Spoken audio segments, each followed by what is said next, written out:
ಎಲ್ರಿಗೂ ನಮಸ್ಕಾರ ಬಸ್ಸು, welcome back to Sagar stories. ನೆನ್ನೆ ನಮ್ಮ CSKಗೆ ಹೊಡಿತಾ ಇದ್ದಂಗೆ ಸ್ವಲ್ಪ ರೆಕಾರ್ಡ್ಗಳು, ಸ್ಟ್ಯಾಟ್ಸ್ಗಳು ಎಲ್ಲ ಕ್ರಿಯೇಟ್ ಆಗಿದೆ, ಹಿಸ್ಟಾರಿಕ್ ರೆಕಾರ್ಡ್ಸ್ಗಳೆಲ್ಲ ಕ್ರಿಯೇಟ್ ಆಗಿದೆ. ಮೊದಲನೇ ರೆಕಾರ್ಡ್ ಏನು ಅಂತಂದ್ರೆ RCB ಒಂದು ಸೀಸನ್ ಅಲ್ಲಿ CSKಗೆ 2 ಮ್ಯಾಚ್ನು ಕೂಡ ಇತಿಹಾಸದಲ್ಲೇ 16 ವರ್ಷದ ಇತಿಹಾಸ. ಏನ್ ಗುರು 16 ವರ್ಷ 18 ವರ್ಷ ಅಲ್ವಾ IPL ಆಗಿರೋದಂತ ಹೇಳೋದು, 2 ವರ್ಷ ಬ್ಯಾನ್ ಆಗಿದಾರಲ್ಲ ಗುರು CSK ಅವರು. 16 ವರ್ಷದ ಇತಿಹಾಸದಲ್ಲಿ ನಮ್ದು 18 ವರ್ಷನೇ, ಅವ್ರದ್ದು 16 ವರ್ಷದ ಇತಿಹಾಸದಲ್ಲಿ ಒಂದು ಸೀಸನ್ ಕೂಡ 2 ಮ್ಯಾಚ್ ಹೊಡೆದೇ ಇರಲಿಲ್ಲ ನಾವು. ಇದೇ for the very first time ಹೊಡೆದಿರೋ ಅಂಥದ್ದು CSKಗೆ 2 ಮ್ಯಾಚು. ಒಂದೊಂದ್ಸಲ ಹೆಂಗಾದ್ರೆ ಒಂದು ಮ್ಯಾಚ್ ನಾವು ಗೆಲ್ತಿದ್ವಿ, ಒಂದು ಮ್ಯಾಚ್ ಅವ್ರು ಗೆಲ್ತಾ ಇದ್ವು, ಇಲ್ಲ ಅಂದರೆ CSKನೇ 2 ಮ್ಯಾಚ್ನ ಗೆಲ್ತಾ ಇದ್ರು. ಈ ಥರ ಆಗ್ತಿತ್ತು ಸೀನು. ಈ ಸಲ 2 ಗುಣ ಕೊಟ್ಟಿದ್ದೀವಿ ಮಗ. ಈ ಮ್ಯಾಚ್ನ ಗೆಲ್ತಾ ಇದ್ದಂಗೆ ಸುನಿಲ್ ಗವಾಸ್ಕರ್ ಒಂದು ಸ್ಟೇಟ್ಮೆಂಟ್ ಹಾಕಿಕೊಟ್ಟಿದ್ದಾರೆ ಮಗ. RCB are favourites to win IPL 2025 title ಅಂತ ಹೇಳಿದ್ದಾರೆ. ಹೌದು, ಇವಾಗ ಇನ್ನೇನು ಟಾಪ್ ಆಫ್ ದ ಟೇಬಲ್ ಕೂತ್ಕೊಂಡಿರೋಂಥವ್ರನ್ನೇ ಫೇವರೇಟ್ಸ್ ಇರ್ತಾರೆ.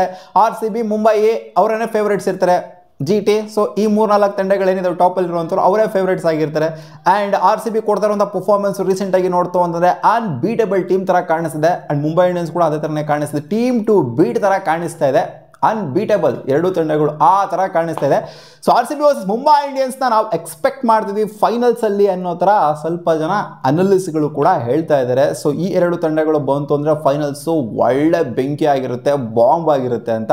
ಆ್ಯಂಡ್ ನಿನ್ನೆ ಯಶ್ ದಯಾಳು ಹೀರೋ ಆಗಿದ್ದು. ಲಾಸ್ಟ್ ಓವರ್ಲಿ 15 ರನ್ನ ಡಿಫೆಂಡ್ ಮಾಡಿಕೊಂಡು ಹೀರೋ ಆಗಿದ್ದು. ಬರೀ ಈ ಸಲ ಮಾತ್ರ ಅಂತ ಅಲ್ಲ ಮಗ, ಲಾಸ್ಟ್ ಟೈಮು ಅಷ್ಟನ್ನೇ ಡಿಫೆಂಡ್ ಮಾಡ್ಕೊಂಡಿದ್ರು. 16 ರನ್ನ ಲಾಸ್ಟ್ ಓವರ್ ಬೇಕಿತ್ತು, ಅದು MS ಧೋನಿ ಅವ್ರನ್ನೇ ಸ್ಟ್ರೈಕಲ್ಲಿದ್ದರು. MS ಧೋನಿ ಅವ್ರನ್ನೇ ಔಟ್ ಮಾಡೋದು ಲಾಸ್ಟ್ ಸೀಸನ್ನು.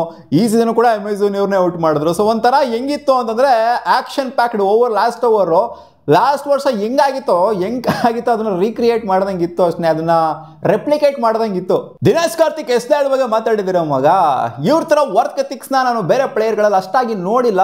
ಅಷ್ಟರ ಮಟ್ಟಿಗೆ ಇವರು ವರ್ಕ್ ಎಥಿಕ್ಸ್ನ ಫಾಲೋ ಮಾಡ್ತಾರೆ. ಟೀಮ್ ಮೀಟಿಂಗ್ ಇದ್ದಾಗ ಬರ್ತಾರೆ, ಪೆನ್ನು ಪೇಪರ್ ಹಿಡ್ಕೊಂಡು ಬರ್ಕೊತಾ ಇರ್ತಾರೆ. ಏನೇನು ಮಾತಾಡ್ತೀವೋ ನಾವು, ಏನೇನು ಆಗಬೇಕೋ ಎಲ್ಲ ಡೀಟೇಲಾಗಿ ಹೇಳ್ತಾ ಇರ್ತೀವಿ. ಸೊ ಇವ್ರಿಗೆ ಹಿಂಗೆ ಬೌಲಿಂಗ್ ಮಾಡಬೇಕು, ಇವ್ರವ್ರಿಗೆ ಹಂಗೆ ಮಾಡಬೇಕು, ಹಿಂಗಾದ್ರೆ ಹಂಗಾಗುತ್ತೆ, ಹಂಗಾದ್ರೆ ಹಿಂಗಾಗುತ್ತೆ ಅಂತ ಹೇಳ್ತಿರ್ತೀವಿ. ಅವ್ರು ತಲೆಯಲ್ಲಿರುತ್ತೋ ಇಲ್ಲೋ, ಇವಾಗ ಸ್ವಲ್ಪ ಅದನ್ನು ಹೇಳ್ತೀರ ಗುರು, ತಲೆಯಲ್ಲಿರಲ್ಲ ಗುರು, ಅದಕ್ಕೆ ಬರ್ಕೊಂತಾರೆ. ಬೇರೆ ಪ್ಲೇಸ್ಗಳೆಲ್ಲ ತಲೆಯಲ್ಲಿರುತ್ತೆ, ಅದಕ್ಕೋಸ್ಕರ ಬರ್ಕೊಳ್ಳಲ್ಲ ಅಂತ. ಬಟ್ ಇಲ್ಲ ಗುರು, ತಲೆಯಲ್ಲೂ ಕೇಳಿಸ್ಕೊಂಡು ಬರ್ಕೊಂಡು ನೋಡ್ಕೊಂಡು ಪ್ರಾಕ್ಟೀಸ್ ಮಾಡ್ಕೊಂಡು ಅದನ್ನು ಬಂದ್ಬಿಟ್ಟು ಡೆಲಿವರ್ ಮಾಡೋದಿದೆಯಲ್ಲ, ಬರ್ದು ಕೊಟ್ಬಿಡ್ತಾರೆ. ನಿಂದೇ ಗುರು ಲಾಸ್ಟ್ ಓವರ್, ಎಲ್ಲ ಮ್ಯಾಚು ನಿಂದೇ ಲಾಸ್ಟ್ ಓವರ್ ಅಂತ RCB. ಸೊ ಅದನ್ನ ಡೆಲಿವರ್ ಮಾಡಿ ತೋರಿಸಿದ್ದಾರೆ. ಬರೀ ನೆನ್ನೆ ಮ್ಯಾಚ್ ಮಾತ್ರ ಅಂತಲ್ಲ, ಸುಮಾರು ಮ್ಯಾಚಲ್ಲಿ ಡೆಲಿವರ್ ಮಾಡಿದ್ರೆ ಲಾಸ್ಟ್ ಓವರ್ ಸಗಾದಾಗಿ. MS ಧೋನಿ ಮ್ಯಾಚ್ ಎಲ್ಲ ಮುಗ್ದಾದ್ಮೇಲೆ ಒಂದು ಸ್ಟೇಟ್ಮೆಂಟ್ ಕೊಟ್ಟಿದ್ದಾರೆ. ಈ ಮ್ಯಾಚ್ನ ಕಂಪ್ಲೀಟ್ ಸೋಲ ಹೊರೆ ಏನಿದೆ ಅದನ್ನ ನಾನೇ ತಗೊಂತೀನಿ. We could have converted some shots. ಎಲ್ಲಿಂತು ಗೇಮು, 36 ಬಾಲಿಗೆ ಎಷ್ಟು 58 56 ಏನೋ ಬೇಕಿತ್ತು. ಸೊ ಆರಾಮಾಗಿ ಹೊಡೆದಿರ್ಬೋದಾಗಿತ್ತು, ನಮ್ಮ ಕೈಲೇ ಇತ್ತು ಮ್ಯಾಚು. ಸೊ ಡೆತ್ ಓವರ್ಸಲ್ಲಿ ನಾವು ನೆಟ್ಟಿಗೆ ಕಾಂಟ್ರಿಬ್ಯೂಟ್ ಮಾಡೋಕ್ಕಾಗಿಲ್ಲ ಟೀಮಿಗೆ. ಹೊಡೆಯೋತ್ತು ಶಾರ್ಟ್ಸ್ಗಳನ್ನ ನಾವು ಕನ್ವರ್ಟ್ ಮಾಡೋಕ್ಕೆ ಆಗಲಿಲ್ಲ. ಸೊ ಕಂಪ್ಲೀಟ್ ಬ್ಲೇಮ್ನ ನಾನೇ ತಗೊಂತೀನಿ ಆ್ಯಸ್ ಎ ಕ್ಯಾಪ್ಟನ್ನು ಅಂತ ಹೇಳಿದ್ದಾರೆ. ಸೊ ಇಲ್ಲಿ MS ಧೋನಿ ನೋಡಿ, ನಾವು ನೆಟ್ಟಿಗೆ ಆಡಿಲ್ಲ ಅಂತ ಹೇಳಿದರೆ, ಅಪೋನೆಂಟ್ ನೆಟ್ಟಿಗೆ ಆಡಿದ್ರೆ ಅಪೋನೆಂಟ್ ಸಖತ್ತಾಗಿ ಬೌಲಿಂಗ್ ಮಾಡಿದ್ರು, ಡೆತ್ತಲ್ಲಿ ಸೈಕಾಗಿ ಬೌಲಿಂಗ್ ಮಾಡಿದ್ರು, ಹೊಡೆಯೋಕ್ಕೆ ಕೊಡಿಲ್ಲ. ಡೆತ್ ಬೌಲಿಂಗು ಲಾಸ್ಟ್ ಓವರ್ ಹೊಡೆಯೋಕ್ಕೆ ಬಿಡಲಿಲ್ಲ. ಆ ಯಾರ್ಕರ್ ಹಾಕುವಂಥದ್ದು, ಲೋ ಫುಲ್ ಟಾಸ್ ಹಾಕುವಂಥದ್ದು, ಇದನ್ನು ಸೈಕ್ ಮಾಡ್ಬಿಟ್ರು ನಮಗೆ ಅಂತ ಹೇಳಿಲ್ಲ.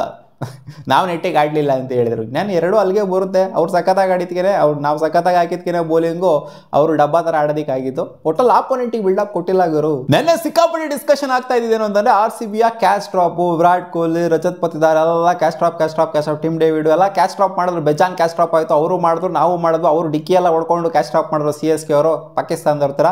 ಬಟ್ ನಾವು ಒಂಥರ ಡೀಸೆಂಟಾಗಿ ಕ್ಯಾಚ್ ಡ್ರಾಪ್ ಏನೇ ಡಿಕ್ಕಿ ಹೊಡ್ಕೊಂಡ್ಬಿಟ್ರು, ಹೆಂಗೆ ಬಿಟ್ರು, ಒಟ್ಟಲ್ಲಿ ಕ್ಯಾಚ್ ಡ್ರಾಪ್ ಏನೇ. ಅವರು ಡಬ್ಬಾ ಥರ ಫೀಲ್ಡಿಂಗ್ ಮಾಡಿದ್ರು, ನಾವು ಡಬ್ಬಾ ಥರ ಫೀಲ್ಡಿಂಗ್ ಮಾಡಿದ್ವಿ. ವಿರಾಟ್ ಕೊಹ್ಲಿ ಬಿಟ್ಟಂತ ಕ್ಯಾಚ್ ಇದೆ ಡೆತ್ ಓವರ್ಸಲ್ಲಿ 4 ಬೇರೆ ಹೊರಟೋಗ್ಬಿಡ್ತು. ರವೀಂದ್ರ ಜಡೇಜಾ ಇದು ಸಿಕ್ಕಾಪಟ್ಟೆ ಸೀನ್ ಆಗ್ತಾ ಇತ್ತು. ವಿರಾಟ್ ಕೊಹ್ಲಿ ಕ್ಯಾಚ್ ಏನಾದ್ರು ಮ್ಯಾಚ್ ಅನ್ನೋ ಸೋದೋಗ್ಬಿಟ್ಟಿತ್ತು ಅಂತಂದರೆ, ಇನ್ ಕೇಸು ವಿರಾಟ್ ಕೊಹ್ಲಿ ಆ ಮಟ್ಟಿಗೆ ಹೆವಿಯಾಗಿ ಏನು ಸೆಲೆಬ್ರೇಟ್ ಮಾಡಲಿಲ್ಲ ಅಂದರೆ, ಮ್ಯಾಚ್ ಅನ್ನೋ ಹೋಗ್ಬಿಟ್ಟಿತ್ತು ಅಂತಂದರೆ ಎಲ್ಲ ಒಂಥರ ಜಡೇಜಾ ಗಿಡದೆ 6 ಹೊಡೆದ್ಬಿಟ್ಟು ಮುಗಿಸ್ಬಿಟ್ಟಿತ್ತು ಅಂತಂದರೆ ಅವಾಗ ಕಂಪ್ಲೀಟ್ ಬ್ಲೇಮು ವಿರಾಟ್ ಕೊಹ್ಲಿಗೆ ಹೋಗ್ಬಿಟ್ಟಿರೋದು. ಬಟ್ ಹೆಂಗಾಯ್ತು ಅಂದ್ರೆ ಸೀನು, ವಿರಾಟ್ ಕೊಹ್ಲಿ ಕ್ಯಾಚ್ ಬಿಟ್ಟಾಗ ಅದು 4 ಹೋಯ್ತಲ್ಲ, ಅವಾಗ 74 ರನ್ ಇತ್ತು. ಅದಾದ್ಮೇಲೆ ಬಂದಿರೋದು 3 ರನ್ನು ಜಡೇಜಾ ಅವ್ರ ಬ್ಯಾಟಿಂದ. ಅಲ್ಲಿಂದ 4 ಬಾಲ್ 5 ಬಾಲ್ ಆಡಿದ್ದಾರೆ, ಅಲ್ಲಿಂದ ಬಂದಿರೋದು 3 run. So Virat Kohli catch ಬಿಟ್ಟಿದ್ದು ಒಳ್ಳೇದಾಯ್ತಾ ಕೆಡ್ದಾಯ್ತಾ ಗೊತ್ತಿಲ್ಲ ನಮಗೆ, ಒಟ್ಟಲ್ಲಿ ಒಳ್ಳೇದಾಯಿತು ಟೀಮಿಗೆ. ಯಾಕೆಂದರೆ ಜಡೇಜಾ ಏನಲ್ಲಿ ಬಂದು ಹೊಡೆಯೋಕ್ಕಾಗಲಿಲ್ಲ. ಆಡಿರೋದು 4 ಬಾಲ್ ಆಡಿದ್ರೆ 4 ಬಾಲಿಗೆ 3 ರನ್ ಹೊಡೆದಿದ್ರೆ. ಸೊ ಆದ್ದರಿಂದ ವಿರಾಟ್ ಕೊಹ್ಲಿ ಬೇರೆಯವ್ರು ಬಂದಿತ್ತು ಅಂತಂದಿದ್ರೆ ಅಲ್ಲಿ ಬ್ಯಾಟಿಂಗ್ ಆಡೋದಕ್ಕೆ ಅವರು 4 ಬಾಲ್ಗೆ 4 ಗಿರ್ ಹೊಡೆದ್ಬಿಡ್ತಿದ್ರು ಅನ್ನೋ ಥರ ಇವಾಗ ಹೆಂಗಾಗ್ತಿದೆ ಅಂದರೆ ವಿರಾಟ್ ಕೊಹ್ಲಿ ಕ್ಯಾಚ್ ಬಿಟ್ಟಿದೆ ಒಳ್ಳೇದಾಯ್ತು ಅನ್ನೋ ಸೀನ್ ಆಗ್ತಾ ಇದೆ. ಇದಿಷ್ಟು ನೆನ್ನೆ ಮ್ಯಾಚು ಆದ ನಂತರ ಆಗಿರುವಂಥ ಸೀನು ಮಗ. ಒಟ್ಟಲ್ಲಿ 2-2 ಮ್ಯಾಚ್ನ ಒಂದು ಸೀಸನಲ್ಲಿ ಹೊಡೆದಿರುವಂಥ ರೆಕಾರ್ಡ್ ಏನಿದೆ ಅದು RCB for the very first time ಮಾಡ್ಬಿಡ್ದಲ್ಲ CSK ಮೇಲೆ. ಇದಕ್ಕಿಂತ ಖುಷಿ ನಾವೊಂದಿಲ್ಲ ಮಗ. ಮತ್ತೆ ಸಿಗೋಣ ಮುಂದಿನ ವಿಡಿಯೋದಲ್ಲಿ. ಬಾಯ್.